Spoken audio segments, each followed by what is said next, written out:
What does it take to create a vibrant, thriving life? First, the sad news is that Thoreau was right. Most people are leading quiet lives of desperation, lacking in meaning, fulfillment, and vitality. But we choose more. We choose to create extraordinary lives. And the Art of Vibrant Living show entertains you with inspiration, empowerment, and education to create your life into a masterpiece. It's time. Let's vibe up. Hello, my friends. Welcome back to the show. And if I were to say to you, welcome back to the show that never ends, we're so glad you could attend. Come in. Would you get the reference? Okay. A bit obscure it could be. I am Daniel Aaron. I'm your host. I'm so glad that y'all are here, especially today because, oh my goodness, this is a show I have been looking forward to for ages. An incredible guest, Snyder, and I will tell you about him in a moment. First, though, in case you are new to us, new to me, new to this show, as the name would imply, The Art of Vibrant Living is all about empowering you to create a vibrant, thriving, amazing life, which is not something that typically happens by accident. There are forces in the world, gravity being one, that tend to pull us down. So to create levity, to create vibrancy, it takes intention, it takes education, it takes some action. And that's what this show is all about, is entertaining you with the information and the empowerment so that you can make your life into a masterpiece. And our guest today, Snyder, is an amazing contribution to the world of vibrancy. He has been a corporate seminar leader and a CEO coach. And more importantly to me is he is one of the most genuinely positive, educated, excited people I have ever met, who is one of the hugest qualities I know for vibrant living, for creating a youthful existence, is the active learning throughout one's life, curiosity, lifelong learning. And he is like the poster child for that. I could go on and on, though much better. Let's get Steve up here and talk to him directly. So, Steve, thank you so much for joining us. Aloha, Daniel. It's a pleasure to be here. I've been looking forward to this for quite a while. Well, it's a great gift for you to be with us. You've got so much experience, so much education, and you bring it forward with such humility and grace and positivity. I have the distinct advantage and pleasure from our audience of knowing a little bit about how you came to be you, which is not so different from a Spider-Man or Superman story with some unusual beginnings. So would you tell the audience a quick word about how you got to be who you are?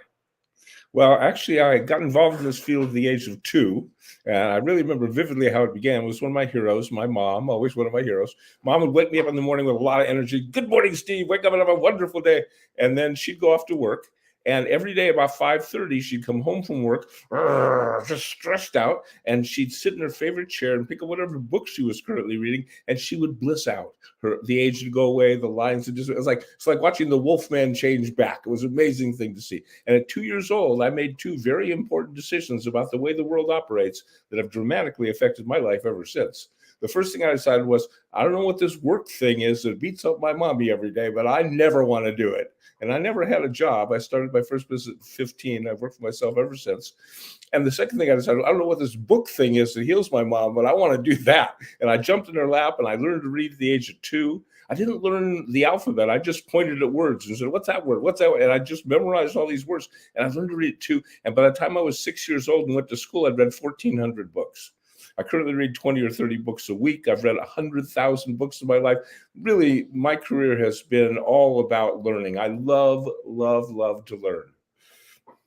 That's so cool. I love, that like at the age of 2 to get those early associations, those early insights. And of course I have my bias in that I also love books and love learning. Also have found myself to be unemployable on the level that I just always want to create my own thing with it. So I'm right there with you. So I guess the first question that comes to me then with that is, what is this thing with books? Why was it so healing to your mother? Why have you been compelled to read 100,000 books in your life? I believe I heard you correctly. That's an astounding figure for Yes. most people who struggle to read, 5 or 10 a year, if any. Well, I read probably 20 or 30 books a day when I was a little kid because they were little teeny books, but I read 2 or 3 books every day. And there's really two kinds of reading. There's pleasure reading and there's technical reading, or there's learning reading. And I love both. I love to read about the mind. That's always been my favorite topic, the nature of the neuropsychology of it, the way the brain works, but more important, the way the mind works. Different personalities and different ways we think and solve problems and make decisions, and how that process goes on. Human beings are so amazing; they're just mind blowing. And the other thing I love in terms of learning about the mind is reading fiction. Most people don't realize this, but the best way to really learn empathy is to read fiction, because usually you don't get a glimpse into other people's minds in the real life, but in reading fiction, the author takes you on a journey into other people's minds, into the way other people think differently than the way you think. Most people think the way they think, but people don't think the way they think. And the more you understand that there's this amazing array of ways of thinking, and the more you can understand how that differentiates us and makes us so unique. We're all unique, just like everybody else. So once we understand that about ourselves and we're so unique, I think it helps us develop our heart. It helps us develop our brain. It helps us develop ourselves as really special human beings. That's so nicely said, and I love your perspective on fiction. One of my teachers, I remember years ago, used to say, there's that expression that it takes a village to raise a child.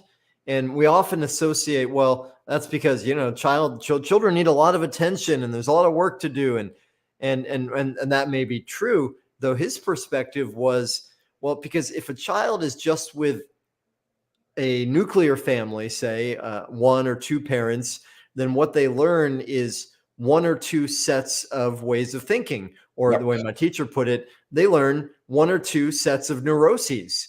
And if they're in a village, well, then they get to exposed to all these different neuroses, and then they can choose, well, I like that neurosis, but not that one. I'm going to take this one on. Or of course, if we flip it over, say they get to choose from what's brilliant about this person, what's amazing about the way this person sees the world. And I love that you bring that into fiction specifically, because for me, since I was a little kid, I always read fiction and still do. And then there was a period in my life, maybe in my 40s, where I was just so hungry to grow and learn more and better myself, that I started thinking of fiction as almost like a guilty pleasure, right? That what I should be doing, and of course, anytime we're saying should, we're in trouble right off the bat. But that was the thinking at the time. What I should be doing is reading these nonfiction books, because they're going to make me, smarter, more experienced, and blah, blah, blah, whatever field it was that I was obsessed with at the time. Yet I always maintained a level of connection to fiction because I'm a writer, right? And a writer being one of my identities, I can always justify, as if I need to justify reading fiction, because that's the technique that makes me a better writer. So it's work when I'm reading fiction. What you said, though, it makes so much sense, and I'd never thought of it in those specific terms before, that it's one of the best ways of learning empathy. Yes. And the nonfiction is one of the best ways of learning from people that are either dead or far away. And that's almost everybody good. You don't often get to sit at the foot of the master. So yeah, either kind of reading is enormously valuable. And I just loved reading so much that I wanted more and more of it. So when I was a little kid, I started reading about altered states of consciousness, meditation, and hypnosis, and how the brain waves work. How when you're all stressed out, the reticular activating system, the filter between the two minds is more closed, and it's hard to get information. And as you relax and focus in a flow state, a meditative state, a zone state, then the information flows more effectively back and forth within you. So I started studying that stuff and reading all about that.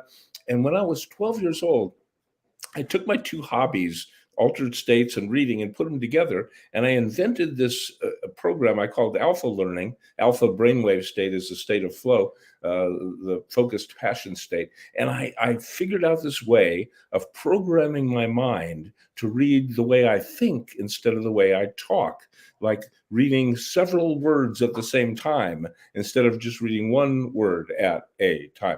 And by doing that, by training my mind to automatically read groups of words at a time, I was reading 3, 4, 5 times faster than I'd ever read before. And all of a sudden now I can start to read many more books and like just sit down and read a book. I mean, not have to put it down, just cover to cover, just read a book. How many people ever get to do that? It's an amazing experience when you can immerse yourself in the book. The whole world goes away and you're just in that book from cover to cover. And so I started reading faster, and then I started reading faster and faster. And I got to the point where I was reading like a couple of thousand words a minute. Most people read 200 words a minute. I can read 5,000 words a minute. I usually only read about 2,000 words a minute because, like, what's the hurry? I don't like to rush, but still, just being able to take in information that fast. The problem most people have when they read is it's boring because their mind wanders. It's just not enough information to keep them occupied, and their mind goes somewhere else. Well, when you're reading really fast, your mind's totally occupied, and you don't wander off, and you don't lose your focus or your concentration on the comprehension. And it's just such a different experience reading quickly. Now, it's like John Wooden used to say, go quickly, but don't hurry. When you're not hurrying, but you're going quickly, it's engrossing, it's involving, and you become so passionate with the book. It's an amazing experience. So that's what happened for me. I started to develop these accelerated reading techniques, and then I started working on study techniques, how to make sure you learn it so you have it, and memory techniques and test taking, performance skills and stuff. And I started teaching at the age of 15. I started teaching fellow students how to be great students, how to be great learners. And so I started my career at 15 years old, and I'm now 71 years old. I've been doing this for 56 years, and it's been an amazing and wonderful ride. That's phenomenal that at the age of 12, you already had this great love and obsession with reading, that you had dived so deeply into these altered states of consciousness, and then it came to you to combine these in really a revolutionary way. That was the breakthrough of my life. That I basically had a dream where I came up with the idea of putting those two things together, and I woke up and I go, "Whoa, what a great idea!" And that changed my life. That just created the direction for the rest of my life.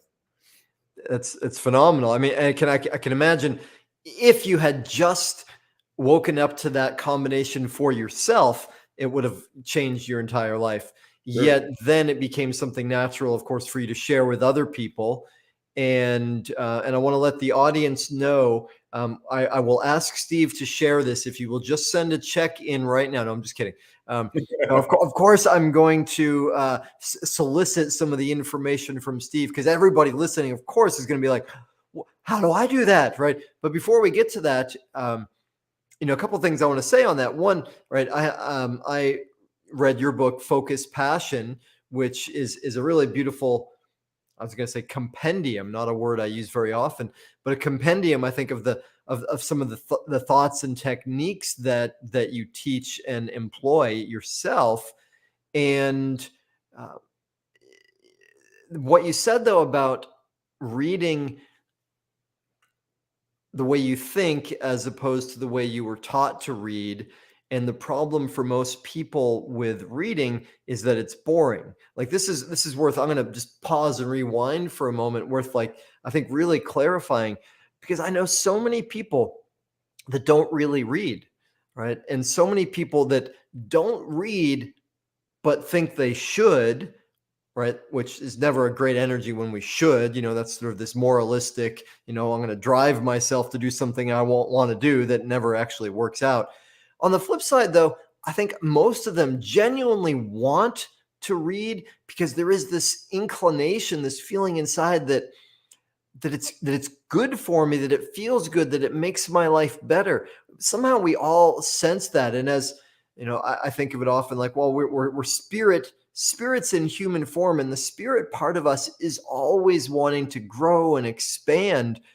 And learning is just learning, and specifically reading is such a powerful way of doing that. So there's this natural yearning for it.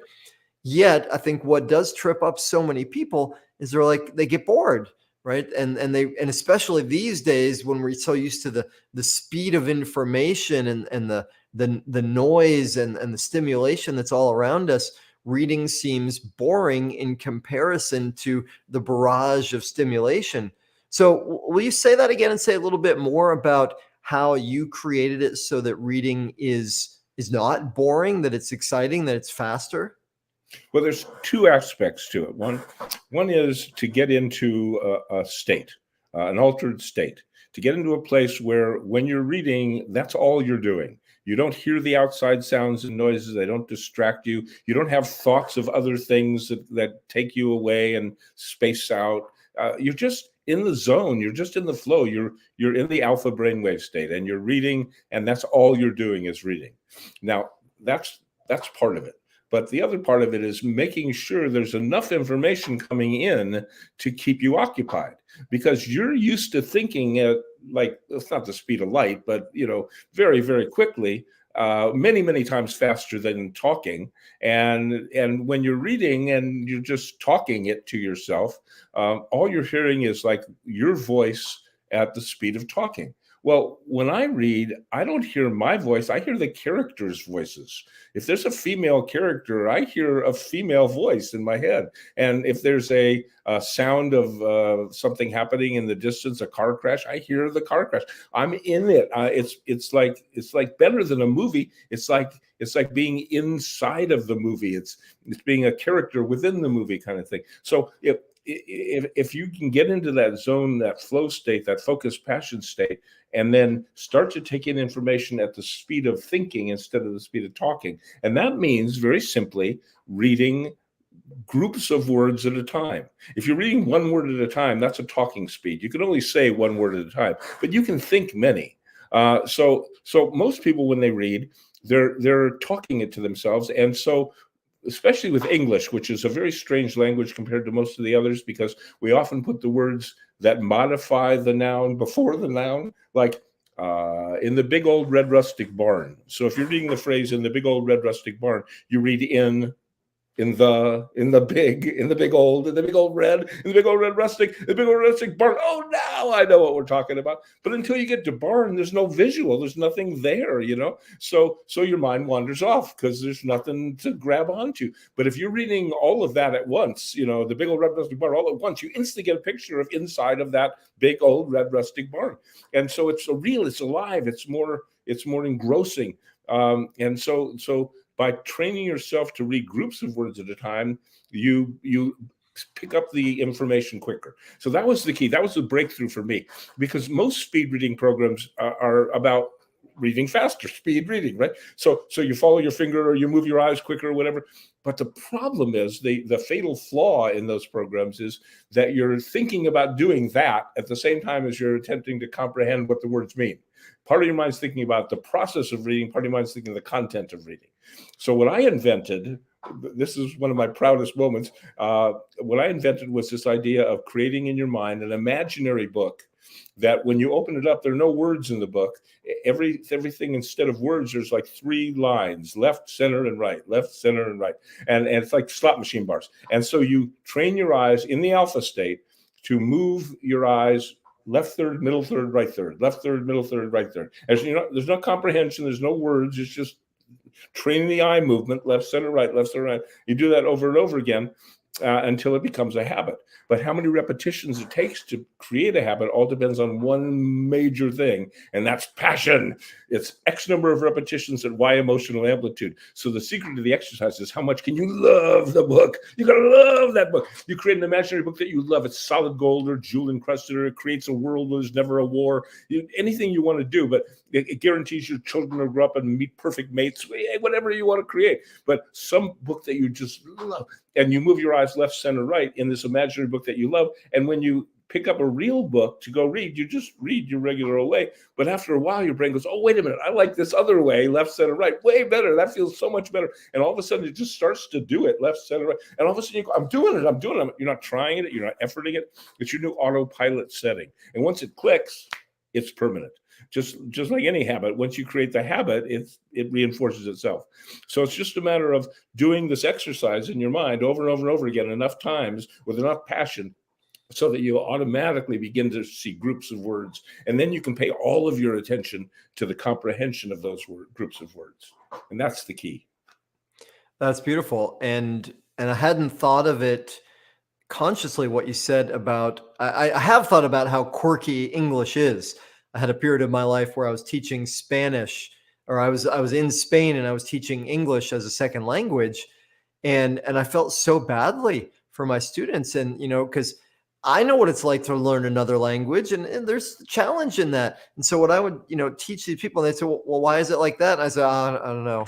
There's no good reason. There's English is crazy, It's like it makes no sense. I mean, THROUGH is not it's through. How the heck do you get through out of that? There's so many words like that. So yeah, teaching English, if it's not your first language, is really challenging. But millions of people have done it. It's not that it's impossible, but it does make it really challenging to understand. If you're reading one word at a time and you read all these words that modify a noun you haven't even got to yet. In Spanish, it would be barn, the big old red rustic one. You wouldn't end with barn. So English makes it more challenging, but it's still doable. Well, and it makes perfect sense. Well, and let's look at the flip side. English is also a beautiful language, right? Mm-hmm. It's got more complexity, more options than any other language. Maybe not as beautiful to the ear as some other languages. Like I love Portuguese, for instance. However, the ways that we can express with English when we develop, some level of competence or mastery is phenomenal. Though what you said, I think, is a huge insight. Like I never thought of it this way, that part of the challenge is we really order things in an obscure way where it makes much more sense to know what we're talking about before we modify it, before we describe it. So the solution here is brilliant, which is, well, don't think of it at one at a time. Think of it as a group. And so it's not a barn that happens to be red and big and rustic. It's a big rustic red barn, right? And that's just one concept. Exactly. Which of course is exactly how we experience life, right? That's I don't think. It's not the way we talk, but it is the way we think, and that's the key. Yeah. Well, and I've thought about this a lot. I'm curious where this will land for you, because part of my life as a writer, one of the practices I've been engaged with for, more than 30 years now is writing practice. And it was, from Julia Cameron's morning pages. That's one methodology for it. Or I had another teacher that would just say, write 15 minutes every day, just get all of the stuff out. And that was a really important and powerful process. And for years, I did that longhand. I don't know why we call it longhand. I did it with my hand, right? It's a pretty shorthand, as it turns out. But I wrote it out this way, and I could get pretty fast at that. But I remember when I moved into the computer era, and I'm lucky because my mother, bless her heart, had forced me to learn typing as a kid. Oh, wow. Right. And I grumbled about it. I didn't want to do it. I was like, come on, Mom, I want to go out and play. And, and I remember sitting in this little bedroom on an old typewriter. Right. And I know some people in our audience are like, typewriter? What's that? Right. But it's an old typewriter. And I had a chart up on the wall that had the keyboard letters. And she made me not look, put something over the keyboard so I couldn't look. And I could only look at the letters. And I learned to type. So I had learned that. And then when I got into the computer era, I realized, hey, I can do these morning pages. I can type faster than I can write by hand, in which means that I get closer to the speed of my thoughts, which accelerated the power and effectiveness of my journaling. Right? Does that make sense related to what you're saying about reading and thinking? Absolutely, because again, you're writing a word. You're not writing letters. Like the is da da da. It's not to da da. When you type, the is a single thing. I mean, you're hitting one letter, then the next and the next, but you're not thinking one letter. You're thinking the, and that's what you write. So it's really better.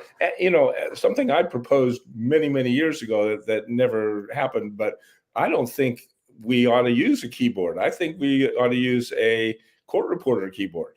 I mean, like, why? It's so much faster. It's 10 times faster, and it's just all phonetic. You write the as ta, or the fa, whatever. You just write the way it sounds, kind of thing, and it would make a whole lot more sense. It'd be 10 times faster, but we don't learn that.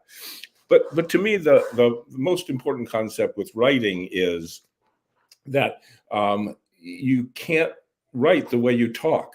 You have to write more brilliantly than you talk. I mean, if I say I live in a big house, you get it.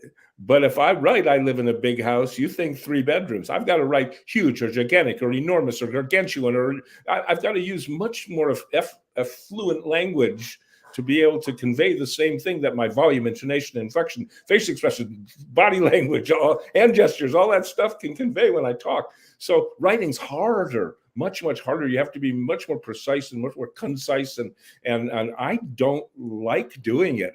It's hard work for me. Sitting down and writing is like effortful. I don't like writing. I love having written.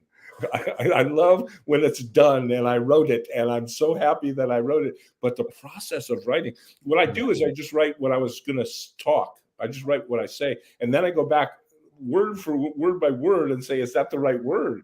I mean, do I have to say it in a bigger word or in a different word because I don't have any volume or inflection or anything? So to me, writing's easy. Editing, rewriting or editing is so challenging. But boy, the end result, you've created a permanent record of your brain, a permanent record of your philosophy, and it'll live.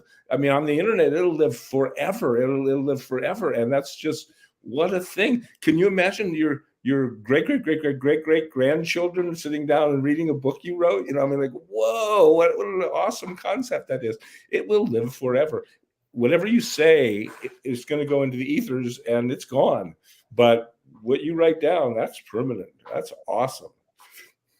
Well, yeah, I love what you said. And I'm curious because it sparked something that came to me when you were speaking in the earlier part of our discussion here about, and you used interchangeably at one point the expression, the flow state, right? And I think you used it interchangeably with focus, passion, right? Yep.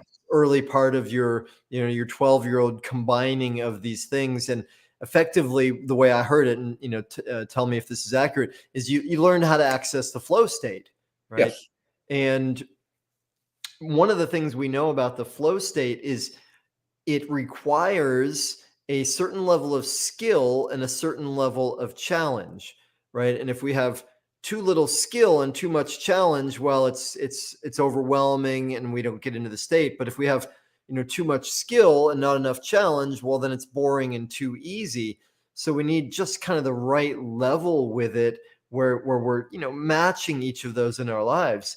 And when I think of writing, like, I've had this, and I don't think I've ever spoken with anyone about this before. So I'm curious how this lands for you. I've had the experience with writing a few times where it's like my fingers are working fast enough that it's flowing out of I would say my brain, but I don't know if it's my brain or if it's something beyond me. Right? And I remember at times in my life looking at musicians, usually jazz musicians, but not always, and they're in this zone or the flow state. And when they're playing, like they're expressive on their face, but they're doing their thing, whether it's a trumpet or a saxophone, and you just see this kind of like, it's like they're dancing with it. And I remember a few times typing and feeling my face like moving as if it was expressing it. And like the instrument was just a keyboard and it was coming out. And I was like, wow, that's the flow state with writing. I don't get it very often, but it's sort of like when those things gel together. Does that make sense to you? Absolutely. It's like, I didn't write that. That came through me. I didn't think that. It got thought somehow, and it's like channeling almost. It's like, I don't know that it's coming from another entity or anything, but it doesn't feel like it's coming from you. It feels like it's coming through you, and that's the way I do a lot of things in my life. Whenever I get up on stage and I talk, I mean, I'm saying a lot of the things I've said many times before, but I don't rehearse it or anything. I just move into that state, and in that state, it works. In that state, it flows through you, and that's the way I speak professionally. And that's not the way I talk, daily, but it's the way I get into an entertainment mode, a flow mode, and I speak that way. And what I do, maybe one of the most important things I do, is train people how to get into that mode quickly and practice being in that mode frequently, so that when they need to be in that mode, they don't have to work to get there. It's a habit. So, for example, if you want to pay attention to something, instead of hoping that the thing you want to pay attention to is so fascinating, so interesting that it grabs your total attention, instead, if you have a way of getting your total attention instantly, and then you bring it to whatever it is you want to pay attention to, no longer at the mercy of anything outside of you to be interesting, you get interested, and then you bring that interest to whatever it is you wish to focus on. So by closing your eyes and taking a deep breath, that's so important. A deep breath. One single deep breath, one conscious deep breath changes your brain. That it's maybe the most basic premise in all of altered states work, in martial arts, in yoga, in meditation. One slow, conscious, deep breath. All of a sudden, the external world ceases to exist. You are internally paying attention to only you, and your brain is now out of stress, because if there were any real danger, you'd move into the fight or flight, which makes you hold your breath and tighten your muscles. If instead you loosen your muscles, let go of physical tension, anxiety, and confusion, and replace it with relaxation, calmness, and clarity, all of a sudden you're safe. You feel safe. There's no real danger. Your brain knows there's no danger. One breath makes your brain know there's no real danger. And so, because when there is real danger, you can't relax. It'd be crazy to relax. You could die. But if there's no real danger, it's okay to relax. In fact, it's optimal. So one deep breath. And then what I do is have them imagine someplace where they can feel safe. A peaceful place, a memory or a fantasy, or even just surrounded by the color purple. It doesn't really matter. Just someplace where they can relax. And they practice doing that over and over and over again, many, many times every single day. So whenever they want to pay attention to something, they close their eyes, take a deep breath, go to that peaceful place. Now they're in the state of paying attention. And then they take that attention and apply it to whatever is important to do next. So instead of hoping that next thing will grab their attention, they grab their own attention and bring it to whatever it is they want to put attention on. Well, so that begs the question, Steve, that begs like 40 questions for me. Every time you say something, I get, 45 new questions. Though, from what you just said, it's information, right? And what happens for a lot of us, and for me as a coach, this is one of the biggest things that I'm working with my clients on.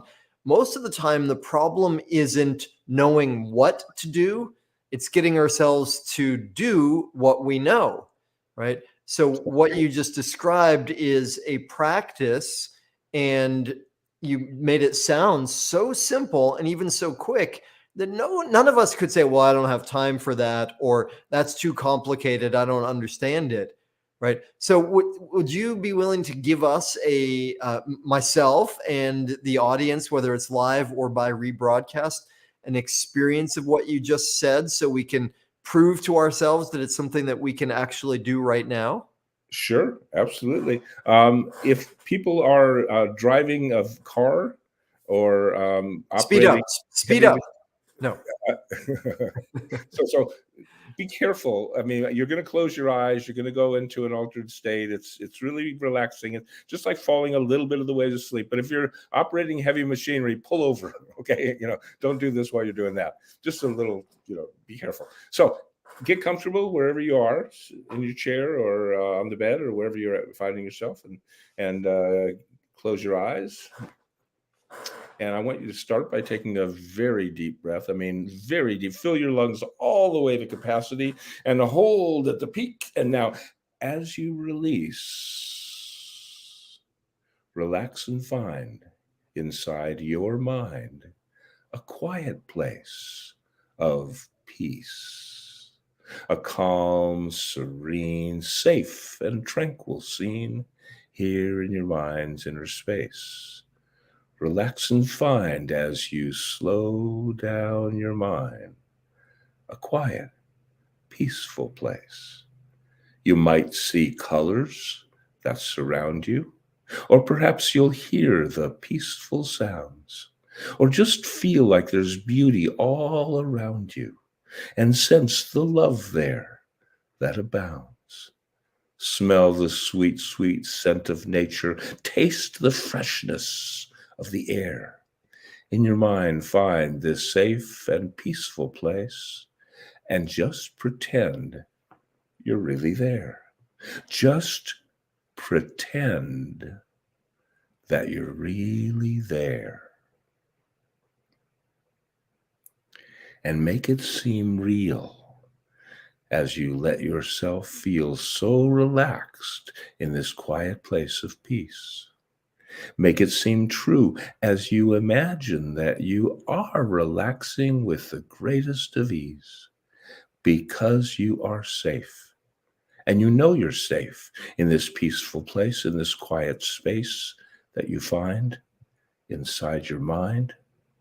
This is the alpha state that you create. And as you do, you find, along with focused passion comes peace of mind. Focused passion and peace of mind. Now, bookmark this place so you can return anytime you choose. Your mind, your remarkable mind, is such a powerful tool for you to use. And in a few moments, I'm going to ask you to return to wide awake. But from this experience, I want you to take your safe place, your peaceful place, and remember it crystal clear. And bring every detail of your safe, peaceful place with you back here. Bring every detail of your peaceful place with you now back here. Take a deep breath. And as it feels comfortable for you, open your eyes and come back to wide awake. Wide awake. And that's an alpha journey. That's an alpha journey. And how long was that? A minute, 2 minutes? Yeah, a couple minutes, I'm guessing. Right. And I have the feeling, from what I've read in your book, that actually that could be done in even less time. Is that true? Actually, yes. I think 20 seconds is about the optimum amount of time to do it. Once you've done it a few times and you have a real clear sense of where that peaceful place is and what it looks like and smells like and sounds like and feels like, then you can just close your eyes, take a deep breath, and go there. Just go right there. And 20 seconds, understand, to the subconscious mind, the mind that dreams at night, 20 seconds is a long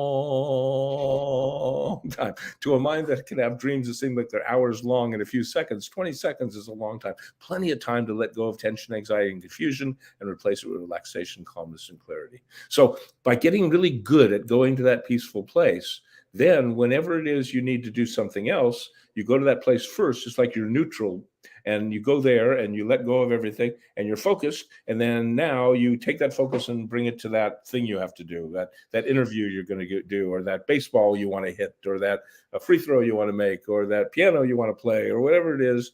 You take the focus and bring the focus to the thing you're about to do. That's awesome. And I'm wondering about this, Steve, because something else I noticed in your book is that maybe it's a couple sentences that you use that describes the brief version of what we just did. You start a lot of the sections of your book with that guidance, right? Go to that focused passion state and kind of like you just walked us through it. And I imagine that part of why that is such a frequent part of the book is because it's a reminder to all of us that we would do well to do this often, to Yes. repeat this. Is that accurate? Exactly right. I started my career teaching meditation and self-hypnosis techniques that took 15 minutes, sometimes 20 minutes. And those people that did it and got it loved it. They just gained so much from it. But most people didn't do it. It's just Right. 15 minutes. They're busy. They forget that, there's so much. So I said, I'd be more interested in a technique that was really more useful to more people, even though it's not as good. 15 minutes of meditation is better than that was, but it's better than nothing. It's way, way, way better than nothing. And Yeah. so by inventing a technique that took like a 20-second meditation instead of a 20-minute meditation, I found that I got the vast majority of my audience, sometimes the whole audience, to say, well, that's easy. I could do that. So like once an hour, just once an hour in your life, you take a little mini vacation, you close your eyes, you take a deep breath, you go to this peaceful place, 10, 20, 30 seconds, nothing. And then your stress levels go like letting the air out of a balloon.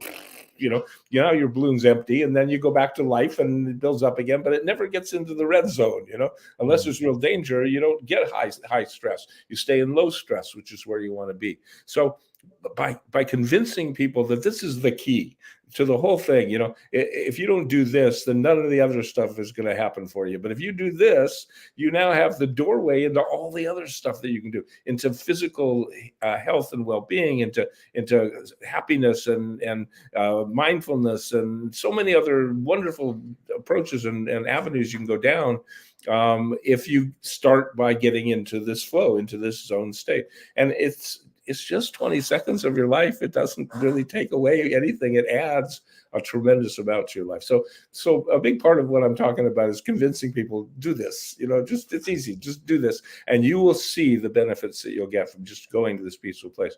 And I have lots and lots of ways of helping people do that.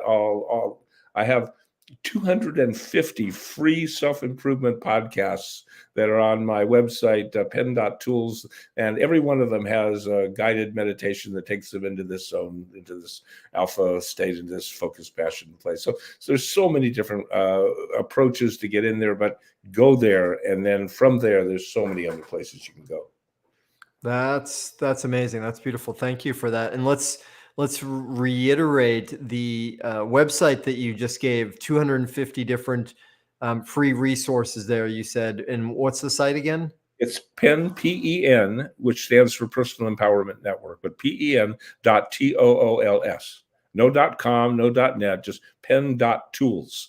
And you'll see like 8 categories, and each one has like 30 programs, and there's like 250 programs on every self-improvement topic. My partner, Michael Benner, he and I had a radio show in Los Angeles for many years. We put this together. I actually brought him over to Maui for 5 years. We spent every week we sit down and do a new program for 5 years. Came up with like 250 programs, and then I sent him back to LA. Actually, he was ready to go home, but it was a wonderful experience, and basically I considered it my legacy. I wanted to put together on audio programs of everything that I really am passionate about. So all kinds of great stuff on that pen.tools website. That's great. Pen.tools. Okay. And you mentioned something in there that I want to tease out a little bit further too, which is something that I run into a lot, and in my own experience, and especially with clients and students now for many years in the spiritual communities, and in the personal and development worlds often too, there's this big emphasis put on your morning routine, your positive rituals, your spiritual practice, and whatever that consists of. And that could be, hours of conversation about what one puts into that practice. Maybe it's meditation, maybe it's movement, maybe it's the thing that I use most often with myself and my clients, a self-creation process. But in whatever way we describe it, it's this, okay, this is my dedicated time for myself, for spirit, for creating how I want to live my life, however we want to put it.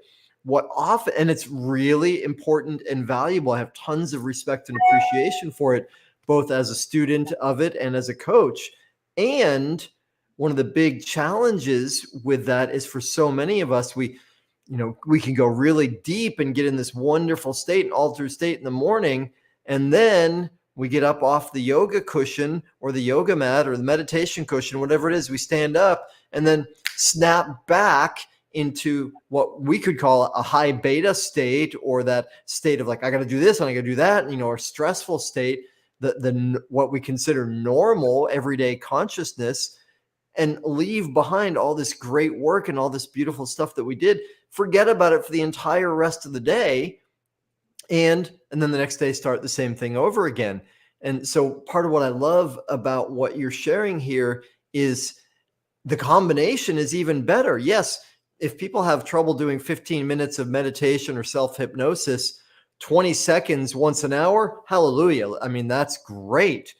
If though somebody's both is better, right? But if you can only do one, yeah, I tend to agree that most people who do this at all, they do it in the morning and then it's gone, but it's not really gone. It really is percolating in there. It's still there. But if you can reinforce that every hour, with 20 seconds, it brings it back. It brings it all back, and it really helps. I think having a morning ritual is a wonderful thing. It's like starting a race with a great first step instead of falling on your face. It makes a huge difference in the whole race. So for me, it's morning. I meditate and I do I guess count my blessings, appreciation, gratitude prayer kind of thing. And then the one thing I do that I don't know, not many people do this, but I do this every single morning, and I have for decades, is I bless my memory.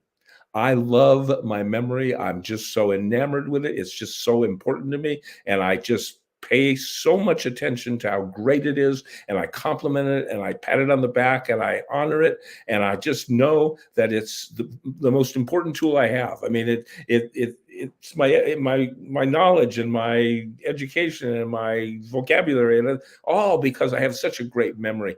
And most people take their memory for granted. They only pay attention when it does something wrong.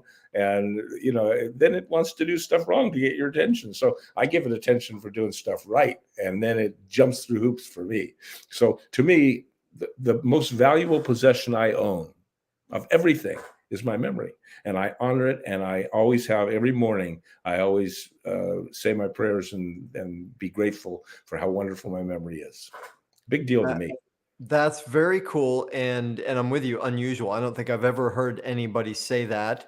And it makes complete sense. That's very powerful. And so that leads to another question, but I'll tie two pieces in here, and I'm curious to see what will come to you in response to this. Something that I'm working on a lot for myself and working with students and clients on these days is speaking in the way I'm talking about speaking, public speaking or creating videos, but speaking in such a way that it's from being. In other words, it's from who we are, from our authentic state, so that it's not necessarily a rehearsed kind of speech. It's not a performance exactly, although it could have performative aspects to it. It's authentic speaking, yet effective. And of course, there are ways to work with this and ways to enhance that and make it better. And what you described about memory and the way, well, and you haven't said this part, and I know we're both tuned into, well, what does memory really mean and how does memory work? And that's not necessarily part of everybody's understanding. So I guess two parts to the question. Would you, one, clarify a little bit? What does memory mean? What is it? How does it work? And recall versus memory? Because I know you can speak about that better than anybody I know. And how might that fit with authentic communication? Well, first of all, to me, the key to authentic communication is to get out of your own way. It's like get into alpha, get into the zone, get into focused passion, and let it flow. And you have to trust yourself, trust your memory, that the information that you want to bring forward will be available to you. If you are afraid that you'll choke or that you'll forget things or whatever, that takes you out of the flow state. It puts you into a worry beta state, and then it doesn't flow. So trusting that your memory will serve you, will function for you, is the real key. And when I say that, I don't mean that you'll have things memorized. Memorization is not memory. Memorization is like a rote repetition of something you've heard. It doesn't mean you understand it. It doesn't mean that you have thought about what it means at all. It just means that it takes so little intelligence to memorize something that a parrot can do it. They have no idea what they're saying, but they're saying the same thing that you just said. The funny joke, a kid lives in an apartment building overlooking a cemetery, and he hears the burial service over and over and over again, and he thinks they're saying, to the Father, to the Son, into the hole he goes. You can memorize something without really clearly understanding it. So when I talk about memory, I'm not talking about memorizing, I'm talking about remembering. And that means that you get the idea, you get the concept, you get the sense of the thing, and you can put it in your own words and bring it back out again. It doesn't mean you're saying the exact words that you took in. It means you're comprehending, you're understanding. And with that understanding, you can put it into your own language. And then when it's time to do a public presentation, you can move into the alpha state and just let the information that you've put in, as it's synthesized in your own unique way by your mind, flow out. And rehearsal is important, but not rehearsing the words, rehearsing the state, rehearsing being in that flow. If you're really, really good at getting into the flow, and trust that when you're in the flow, your memory will function perfectly. And perfect is what I'm talking about, not occasionally work. It works perfectly. You remember more than 1 million things for everything you forget. It's already pretty close to perfect, if you think about it. So just trust that, you'll remember what you need to remember, and you will. And so the main reason people forget things is to get stressed out, and they move into that tip of the tongue kind of forgetting. They know it, but it's just not available because they're stressed. And as soon as they forget about it and relax, then it comes out. So besides that, there's really only 2 other ways to forget anything. And one is a horrible trauma of some sort that creates a mental block. Most of us never experience that, but it does happen. And the only other way we forget anything is to program our minds to do so by saying, I have a terrible memory, or by saying I can't remember names, or I'm always forgetting things. If you're telling your mind that you forget things, it'll live up to that, self-fulfilling prophecy. But generally speaking, it's supposed to work. Really, it's like if you type something on a computer, a question on the computer, and on the computer screen it says, I don't remember. Wouldn't that freak you out? That's just not supposed to happen. Well, it's not. It's not supposed to happen. We're supposed to remember. It's normal to remember. And so by moving into the zone, moving into the alpha state, and then just letting it flow, that's really the key. All you need to rehearse in terms of content is the basic ideas. I never rehearse the words I'm going to say. I do rehearse the topics I'm going to talk about, which is essentially what you and I are doing here. We didn't really rehearse this or anything, but we both have a sense of what we wanted to talk about with each other today, and we're doing it. We're just letting it flow. Nice. That's beautifully said. The thing that comes to me about that is there's the quotation from Eisenhower. How's it go? Planning is essential. Plans are useless. Something like that. And I think of that in terms of rehearsal, because it's our thinking about our communication that gets in the way of the communication. That's so true. Right. That's so true. So rehearsal to me is like practice for pressure.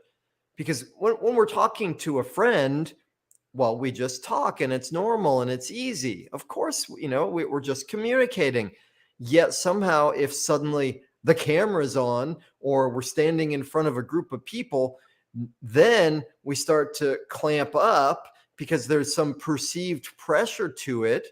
So one of the things I like to do with people is practice speaking in such situations that are a little bit pressurized. One of the ways to do that is by putting a timer on it.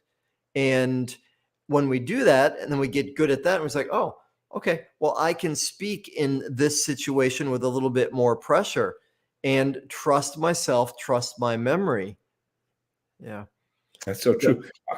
I have a challenge with this because I never had a problem speaking in front of an audience. I gave a speech when I was in first grade in front of my first grade class, and it was so easy, so natural for me to do that. And I've never ever had stage fright, but it is the single greatest fear of most people. It is the number one. I mean, death is seventh. Most people would much rather be in the coffin than deliver the eulogy. It's weird. That's a Seinfeld line, by the way. So the concept of having empathy for people who have stage fright is a challenge for me. I like, why is that hard? I mean, it's like, this is so fun. This is so wonderful, so easy. I do get it, though. I mean, I do intellectually understand that most people freeze up. Most people get stressed out when they have to speak in front of an audience, fear of being judged or whatever. Lots of reasons, I guess. But I never in my whole life had any trouble doing it.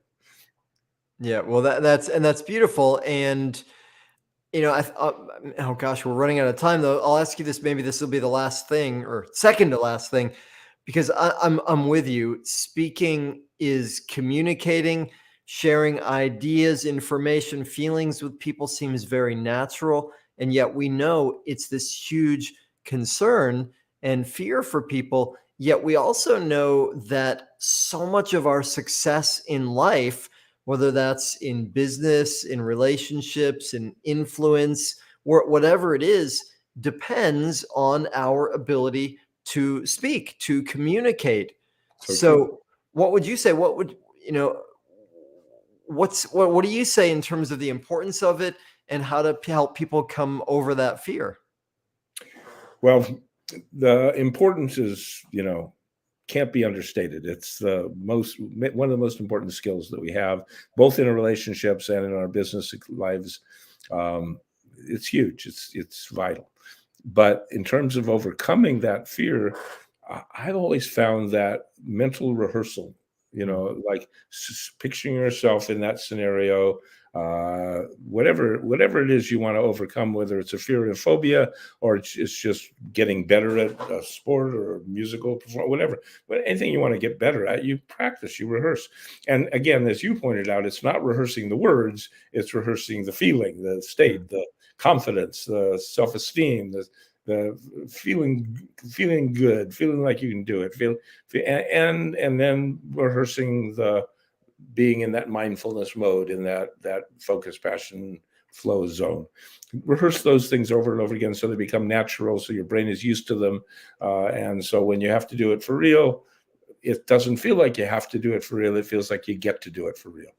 And that's the difference. I don't have to do it. I get to do it. I look forward to doing it. Wind me up and put me on stage. I'm a happy guy. Yeah, that's beautiful. Really well said. Mental rehearsal, which is also emotional rehearsal, really. Yes. Right? Yes. Even okay. more. So time has flown along. Holy moly. Brings us to me asking you the final big question. Would that be okay? Can I ask you the final big question? Yeah. Okay.